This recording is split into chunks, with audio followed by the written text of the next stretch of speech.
মৰমৰ ছাত্ৰ-ছাত্ৰীসকল, আজি আমি দ্বিতীয় অধ্যায়ৰ বিষয়ে আলোচনা কৰিম। দ্বিতীয় অধ্যায়টোৰ নাম দিয়া আছে, তোমালোকে স্ক্ৰীনত দেখা পাই আছা, অগতানুগতিক শিক্ষা, যাক ইংৰাজীত নন ফৰ্মেল এডুকেশ্যন বুলি কোৱা হয়। অগতানুগতিক শিক্ষা যিহেতু তোমালোকে ফাৰ্ষ্ট ইয়াৰতে আমি পাইছিলোঁ, ফাৰ্ষ্ট ইয়াৰতে তোমালোকে প্ৰথম অধ্যায়তে পাইছিলা। ইয়াত শিক্ষাৰ তিনিটা প্ৰকাৰৰ কথা আছিল। প্ৰথমটো হৈছে আনুষ্ঠানিক শিক্ষা, দ্বিতীয়তে আছিল অনানুষ্ঠানিক শিক্ষা আৰু তৃতীয়তে আছিল অগতানুগতিক শিক্ষা। সেই অগতানুগতিক শিক্ষা তাতে আমি ফাৰ্ষ্ট ইয়াৰতে আলোচনা কৰিছিলোঁ। তো মই আজি সেই অধ্যায়টোৱে পুনৰাই আমি আলোচনা কৰিম যে ইয়াত অগতানুগতিক শিক্ষাত কি বস্তু দিয়া হৈছে, ইয়াৰ শিক্ষাৰ্থীসকল কোনসকল ল'ৰা ছোৱালী বা কোনসকল ব্যক্তি হ'ব পাৰে সেই সম্বন্ধে তোমালোকে চাগে জানাই যে ফাৰ্ষ্ট ইয়াৰত আমি সেইখিনি অগতানুগতিক শিক্ষা কাক বোলে ইয়াৰ বৈশিষ্ট্য সম্পৰ্কে অধ্যয়ন কৰিছিলোঁৱে। তো ইয়াত আমি জানিম যে অগতানুগতিক শিক্ষা উদ্দেশ্য আছিল যে অগতানুগতিক শিক্ষাটো প্ৰদান কৰাৰ। তো অকণমান মই তোমালোকক ইয়াৰ ষ্টৰীটো অকণমান থুলমূলকৈ কৈ আছোঁ যে কেতিয়াৰ পৰা এই শিক্ষাৰ প্ৰাধান্যটো বেছি দিয়া হ'ল, এই শিক্ষা ব্যৱস্থাৰ গুৰুত্বটো আমি কেতিয়াৰ পৰা বুজিব পাৰিল আৰু মানুহক কেতিয়াৰ পৰা এই শিক্ষাৰ গুৰুত্ব আমি বুজাবলৈ সক্ষমতা লাভ কৰিলোঁ। লাহে লাহে আমি গোটেইখিনি পাই থাকিম। তো ইয়াত কোৱা হৈছে, মই অকণমান তোমালোকক জানিবৰ বাবে কৈ দি আছোঁ, যিহেতু ইয়াত নাই। তোমালোকে ইয়াত প্ৰস্তাৱনা পাবা, অগতানুগতিক শিক্ষাৰ অৰ্থ পাবা, এইবিলাক আমি পিছত আলোচনা কৰিম। ইয়াৰ আগত মই অকণমান অগতানুগতিক শিক্ষা সম্বন্ধে ষ্টৰীটো অকণমান ক'ব বিচাৰিছোঁ। যিহেতু ভাৰতবৰ্ষৰ সাংবিধানিক নিৰ্দেশনা অনুসৰি 1960 চনৰ ভিতৰত প্ৰাথমিক শিক্ষা সম্পূৰ্ণৰূপে সাৰ্বজনীন হৈ নুঠিল।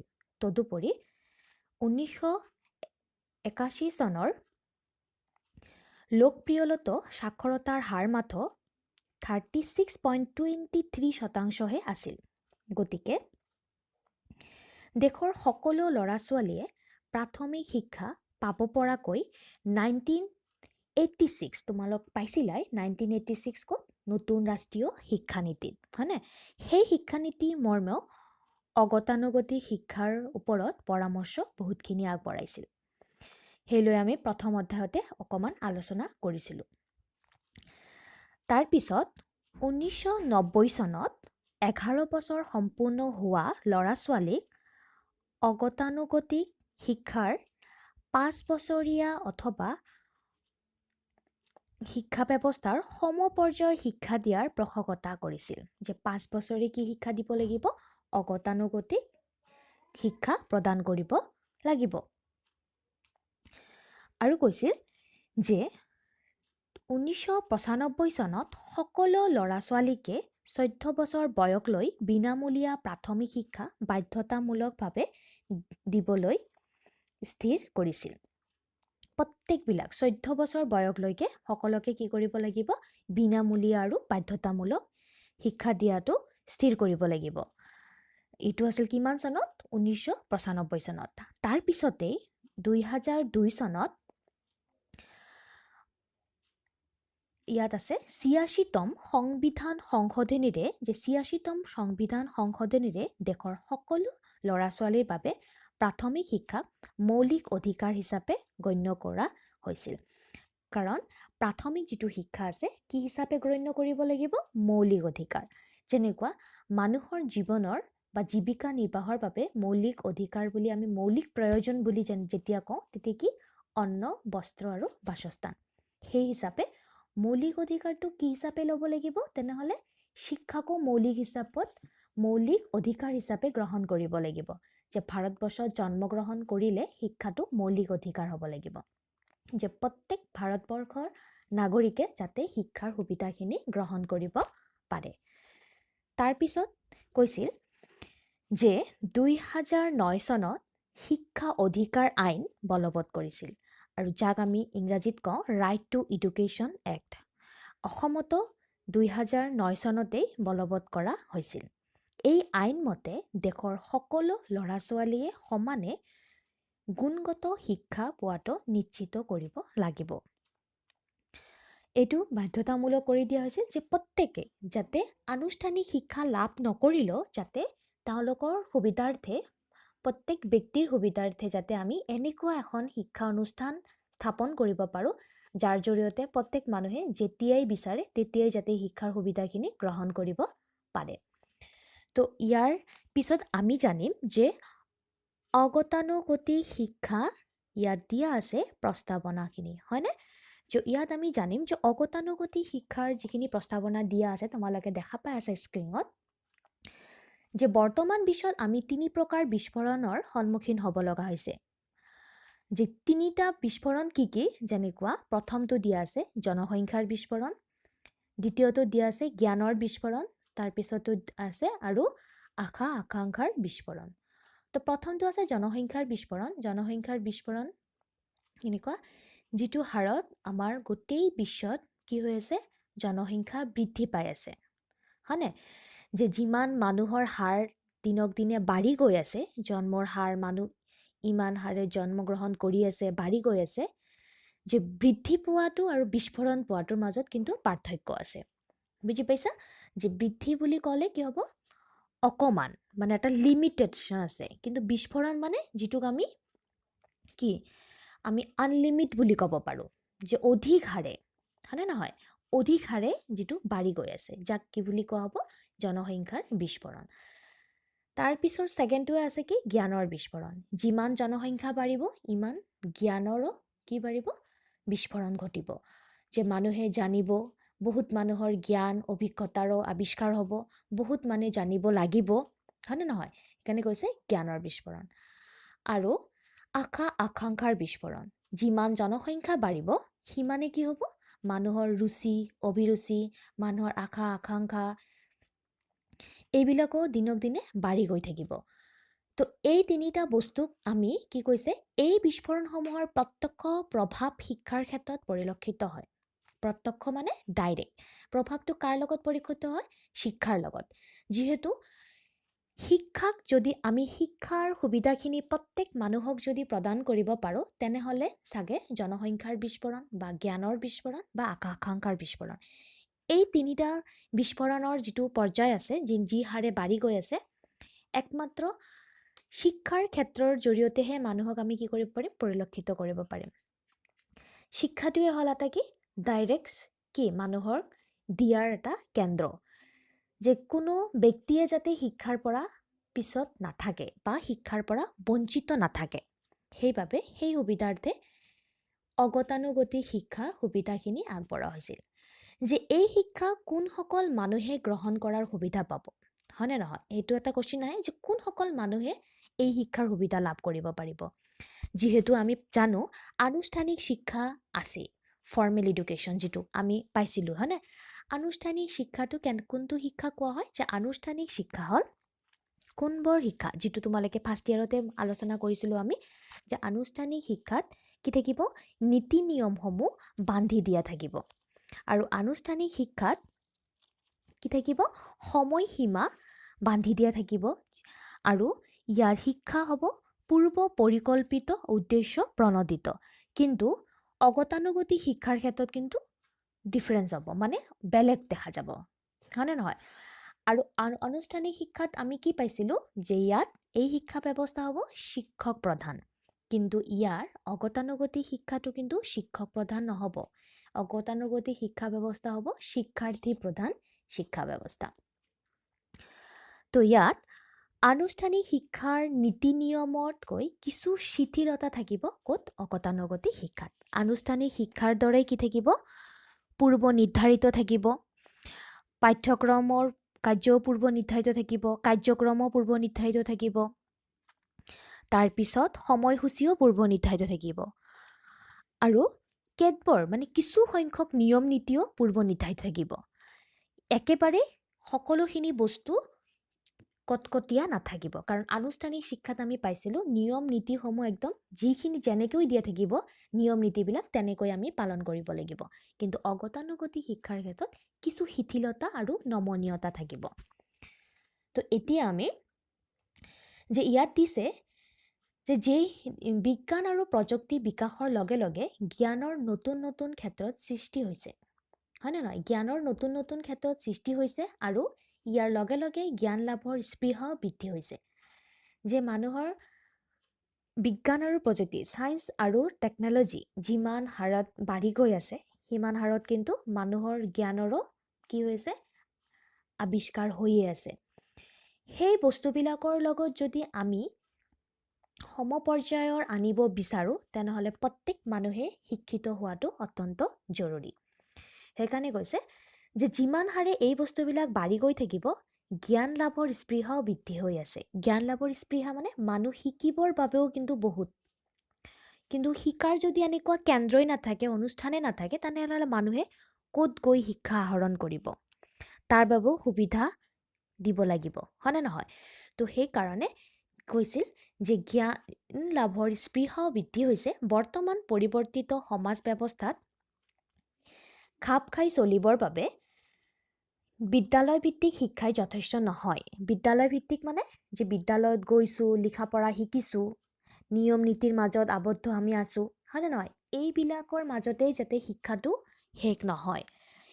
ইয়াৰ উপৰঞ্চিও আমি এনেকুৱা ব্যৱস্থা ল'ব লাগিব যাতে প্ৰত্যেক মানুহৰ সুবিধাৰ্থে দিব লাগিব, হয়নে নহয়? প্ৰত্যেক মানুহৰ সুবিধা প্ৰদান কৰি আমি শিক্ষা দিব লাগিব। যে শিক্ষা জগতৰ এই পৰিৱৰ্তিত প্ৰয়োজনসমূহ পূৰণ কৰিবৰ বাবে বৰ্তমান পৃথিৱীৰ সকলো দেশতে এক বিকল্প শিক্ষাৰ ব্যৱস্থা কৰা হৈছে। যে যিটো আমি ফৰ্মেল বা আনুষ্ঠানিক যিটো শিক্ষা আছে, তাত আমি যদিও প্ৰয়োজনখিনি পূৰণ কৰিব নোৱাৰোঁ, তেনেহ'লে আমি বেলেগ কিবা এটা ব্যৱস্থা কৰিব লাগিব, যি ব্যৱস্থাৰ জৰিয়তে প্ৰত্যেক মানুহে শিক্ষাৰ সুবিধাখিনি গ্ৰহণ কৰিব পাৰে। তো এইটোৱে কোৱা হৈছে কি? অগতানুগতিক শিক্ষা বুলি কোৱা হয়। ইয়াকে কি বুলি কোৱা হয়? অগতানুগতিক শিক্ষা। তো অগতানুগতিক শিক্ষা সম্বন্ধে আমি এইখিনি বস্তু পালোঁ। এতিয়া আমি জানিম অগতানুগতিক শিক্ষাৰ অৰ্থখিনি দিয়া আছে ইয়াত। তোমালোকে দেখা পাই আছা স্ক্ৰীনত। ইয়াত আমি এতিয়া আলোচনা কৰিম অগতানুগতিক শিক্ষাৰ যিখিনি কি দিয়া আছিল। অগতানুগতিক শিক্ষাৰ অৰ্থ meaning of non formal education. যে বৰ্তমান সামাজিক জীৱনৰ জটিলতা বাঢ়ি অহাৰ লগে লগে আনুষ্ঠানিক শিক্ষাই ব্যক্তি আৰু সমাজৰ সকলো প্ৰকাৰ আকাংক্ষাসমূহ পৰিতৃপ্ত কৰাৰ ব্যৰ্থ হৈ পৰিছে।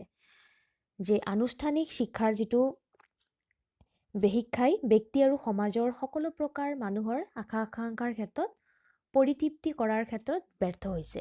যে প্ৰত্যেক মানুহৰে আকাংক্ষাখিনি কি কৰিব নোৱাৰে? পূৰণ কৰিব নোৱাৰে।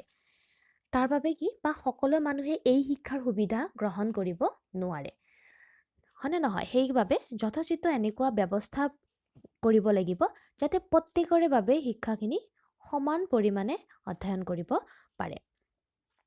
বৰ্তমান পৰিস্থিতিত সামাজিক উন্নয়নৰ বাবে আনুষ্ঠানিক শিক্ষাও যথেষ্ট নহয়। যিটো বৰ্তমান আমাৰ চিটুৱেশ্যন বা পৰিস্থিতি আমি কওঁ, সেইটোৰ ওপৰত ভিত্তি যদি কৰোঁ, তেনেহ'লে ইয়াৰ ওপৰত ভিত্তি কৰিও আমাৰ আনুষ্ঠানিক যি শিক্ষা আছে, সেয়া শিক্ষাটো সম্ভৱ নহয়। যে ইয়াৰ উপৰঞ্চিও আমি এনেকুৱা শিক্ষাৰ সুবিধা কৰিব লাগিব, যিটো শিক্ষাৰ আলোচনা পালোঁ কি? অগতানুগতিক শিক্ষা। তো ইয়াৰ কথা কৈছে যে শিক্ষাও যথেষ্ট নহয়, গতিকে আনুষ্ঠানিক শিক্ষা কঠোৰ নীতি নিয়ম কিছু শিথিল কৰি অগতানুগতিক শিক্ষা ব্যৱস্থা কৰা হৈছে। এই শিক্ষা আনুষ্ঠানিক শিক্ষাৰ দৰে অনিয়ন্ত্ৰিত নহয়। অৰ্থাৎ স্বাভাৱিক পৰিৱেশ, ঘৰ, সমাজ আদিৰ লগত হোৱা ক্ৰিয়া প্ৰতিক্ৰিয়াৰ ফল নহয় আৰু আনুষ্ঠানিক শিক্ষাৰ কঠোৰ নীতি নিয়মৰ দ্বাৰাও আবদ্ধ নহয়। অগতানুগতিক শিক্ষা উদ্দেশ্যহীন অপৰিকল্পিত শিক্ষা নহয়। ইয়াৰ উদ্দেশ্য আৰু পৰিকল্পনা দুয়োটাই আছে। যে এইটো যে আমি অলপ আগতেই মই ক'লোঁ, ইয়াত কি থাকিব? পূৰ্ব নিৰ্ধাৰিত কি থাকিব? পাঠ্যক্ৰমো থাকিব, কাৰ্যক্ৰমো থাকিব আৰু সময়সূচীও নিৰ্ধাৰিত থাকিব। পূৰ্ব নিৰ্ধাৰিত, আগতীয়াকৈ এই বস্তুসমূহ কি থাকিব? নিৰ্ধাৰিত কৰি দিয়া থাকিব। কিন্তু ইয়াত কৈছে ইয়াৰ উদ্দেশ্য আছিল, এইটো আছিল পৰিকল্পনা উদ্দেশ্য আৰু পৰিকল্পনা দুয়োটাই আছে। কিন্তু কিছু পৰিমাণে আনুষ্ঠানিক শিক্ষাৰ নীতি নিয়মতকৈ নিয়মবোৰ কি থাকিব? অনমনীয় নহয়। নিয়মবোৰ অনমনীয় নহ'ব। যে আনুষ্ঠানিক শিক্ষাৰ নিয়ম নীতিবিলাকো মানি চলিব লাগিব, লগতে শিক্ষাৰ ক্ষেত্ৰত কিছু ক্ষেত্ৰত, সকলোখিনি নহয়, যেনেকুৱা ছাপ'জ আনুষ্ঠানিক শিক্ষাৰ কথা কৈছোঁ। আনুষ্ঠানিক শিক্ষা কি পাইছিলোঁ আমি? তোমালোকৰ চাগে মনতে আছিল যে আনুষ্ঠানিক শিক্ষা হয় পূৰ্ব নিৰ্ধাৰিত, অগতানুগতিকতো কি থাকিব? পূৰ্ব নিৰ্ধাৰিত। তাৰপিছত আনুষ্ঠানিক শিক্ষাত কি আছিল? শিক্ষক প্ৰধান শিক্ষা ব্যৱস্থা। এজন নিৰ্দিষ্ট শিক্ষকেহে শিক্ষা প্ৰদান কৰিব পাৰে। তো অগতানুগতিকতো কি লাগিব? শিক্ষকৰ প্ৰয়োজন আছে, শিক্ষকে কি কৰিব? পাঠদান প্ৰদান কৰিব। আৰু আনুষ্ঠানিক শিক্ষাত কি আছিলে? যে ইয়াৰ সময়সীমা সীমিত। কিন্তু ইয়াৰ ক্ষেত্ৰত আমি পাম অগতানুগতিক শিক্ষাৰ ক্ষেত্ৰত কিন্তু সময়সীমা সীমিত নহয়। আমি যেতিয়াই ইচ্ছা কৰিম এই শিক্ষাৰ সুবিধাখিনি গ্ৰহণ কৰিব পাৰিম। আৰু আনুষ্ঠানিক শিক্ষাত আৰু এটা নিয়ম দিয়া আছিল, আমি কেৰেক্টাৰিষ্টিক্স বা আমি বৈশিষ্ট্য যি কওঁ, বৈশিষ্ট্যত পাইছিলোঁ, কি পাইছিলোঁ? যে আনুষ্ঠানিক শিক্ষা বয়সৰ সীমাবদ্ধতাৰ ভিতৰত আবদ্ধ থাকিব। যে ইমান বয়সৰ পৰা 6 বছৰৰ পৰা বা 12 বছৰলৈকে প্ৰাথমিক শিক্ষা, তাৰপিছত কোনখিনি প্ৰাথমিক শিক্ষা, নিম্ন প্ৰাথমিক, উচ্চ প্ৰাথমিক, হয় নাই, উচ্চতৰ শিক্ষা, উচ্চতৰ মাধ্যমিক শিক্ষা, এইখিনি সময়ৰ মানে বয়সৰ সময়ত যিখিনি বয়স থাকিব সেইখিনি পৰ্যায়তে শেষ কৰিব লাগিব। কিন্তু অগতানুগতিক শিক্ষাৰ ক্ষেত্ৰত হ'ল টোটেলি ডিফাৰেণ্ট হ'ব, টোটেলি বেলেগ হ'ব। কাৰণ কিয়? অগতানুগতিক শিক্ষাৰ ক্ষেত্ৰত এইখিনি নিয়ম নীতি বেলেগ ধৰণে দিয়া হ'ব। অগতানুগতিক শিক্ষাৰ ক্ষেত্ৰত বয়সৰ সীমাবদ্ধতা একেবাৰেই নাই। ব্যক্তিয়ে যেতিয়াই বিচাৰিব, যিসকল ছাত্ৰ ছাত্ৰী বা শিক্ষাৰ্থীয়ে যেতিয়াই শিক্ষা গ্ৰহণ কৰিব বিচাৰিব, তেতিয়াই যাতে এই শিক্ষাৰ সুবিধাখিনি তেওঁলোকে গ্ৰহণ কৰিব পাৰে। আমি জানো যে আমাৰ সমাজত এনেকুৱা বহুত মানুহ আছে যিসকল মানুহে সময়মতে শিক্ষা শেষ কৰিব নোৱাৰে। তাৰ ভিতৰতো বহুত কাৰণ লুকাই থাকে, হয়নে? যে কি কাৰণ? কিছুমান মানুহে শিক্ষা আধাতে এৰি দিব লগা হয় বিভিন্ন কাৰণত, নিজৰ ঘৰখনৰ বাবে, নিজৰ পৰিয়ালবৰ্গৰ বাবে বা অৰ্থনৈতিক সমস্যাৰ বাবে। এনেকুৱা আছে কিছুমান মানুহৰ সামাজিক সমস্যাও আছে, সমাজৰ হয়তো কিছুমান সমাজে উঠি আহিব পৰা নাই শিক্ষাৰ ক্ষেত্ৰত। আকৌ কিছুমান মানুহ আছে হয়তো বিদ্যালয়লৈ গৈছে, কিন্তু বিদ্যালয়ৰ শিক্ষাখিনি সমাপ্ত নহওঁতে শিক্ষা বাদ দি আহিব লগা হৈছে। যে এই সকলো পৰ্যায়ৰ মানুহৰ সুবিধাৰ্থে অগতানুগতিক শিক্ষাৰ সুবিধাখিনি আগবঢ়োৱা হৈছে। তো অগতানুগতিক শিক্ষা সকলো মানুহৰ শৈক্ষিক প্ৰয়োজন পূৰণ কৰিব পৰা এক শিক্ষা ব্যৱস্থা। তো ইয়াত তোমালোকে অগতানুগতিক শিক্ষা সম্বন্ধে কিছু হ'লেও তোমালোক বুজিব পাৰিছা। তাৰপিছত আমি পাম যে এইখিনি দিয়াই আছে অগতানুগতিক শিক্ষা কেনেকুৱা, সুপৰিকল্পিত, সুনিৰ্দিষ্ট, হয়নে? যে এইখিনিলৈকে আমি, আৰু অগতানুগতিক শিক্ষাৰ যি ব্যৱস্থা, সেই ব্যৱস্থাখিনি বহুতখিনি বৰ্তমান আমাৰ দেশৰ কথাই কওঁ, গোটেই ভাৰতবৰ্ষত অগতানুগতিক শিক্ষাৰ চাহিদা, মানুহৰ স্পৃহা বহুতখিনি বাঢ়ি গৈছে। যে বহুত মানুহে এই শিক্ষাৰ সুবিধা লৈ পিনে আগবাঢ়ি যাব পাৰিছে। যিহেতু বহুত সংখ্যক মানুহ আছে, যে ভাৰতবৰ্ষত আমি এটা কথা আগত পাইছিলোঁ, আগৰ ফাৰ্ষ্ট ইউনিটতো পাইছিলোঁ বা ফাৰ্ষ্ট ইয়েৰতো আমি পাইছিলোঁ, যে কি ভাৰতবৰ্ষত জন্মগ্ৰহণ কৰিলে শিক্ষাটো আমাৰ জন্মগত অধিকাৰ হ'ব লাগে, হয় নে নহয়? যে প্ৰত্যেক মানুহে যাতে শিক্ষাৰ সমান অধিকাৰী হ'ব পাৰে।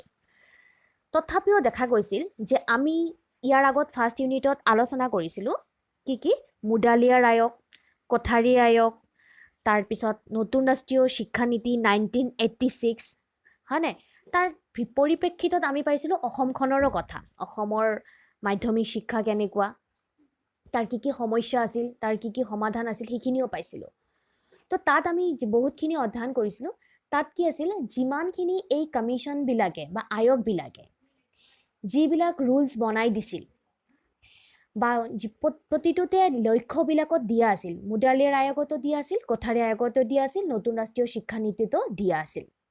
কি আছিল, যে জাতি, ধৰ্ম, বৰ্ণ নিৰ্বিশেষে সকলো নাগৰিককে সমান শিক্ষাৰ সুবিধা প্ৰদান কৰা আৰু ভাৰতৰ প্ৰত্যেক মানুহে যাতে শিক্ষাৰ সুবিধাখিনি গ্ৰহণ কৰিব পাৰে তাৰ পিছতো দেখা গৈছিল যে আমাৰ হয়তো ভাৰতবৰ্ষত এক শ্ৰেণী মানুহ শিক্ষাৰ ক্ষেত্ৰত পিছ পৰি আছে যে এই সকল মানুহক যদি আমি শিক্ষিত যি শ্ৰেণী মানুহ আগবাঢ়ি গৈ আছে তেওঁলোকৰ লগত যদি আমি সমপৰ্যায় কৰিব বিচাৰো তেনেহলে আমাৰ হেনেকুৱা কি কৰিব লাগিব শিক্ষাৰ ব্যৱস্থা আৰম্ভ কৰিব লাগিব যি শিক্ষাৰ জৰিয়তে আমি কি কৰিব পাৰিম এই মানুহবিলাকৰ মাজত সমপৰ্যায় এটা আনিব পাৰিম ঠিক আছে তো ডিয়াৰ ষ্টুডেণ্টছ আজি মই ইমানতে ৰাখিলো নেক্সট ক্লাছত আমি বাকিখিনি আলোচনা কৰিম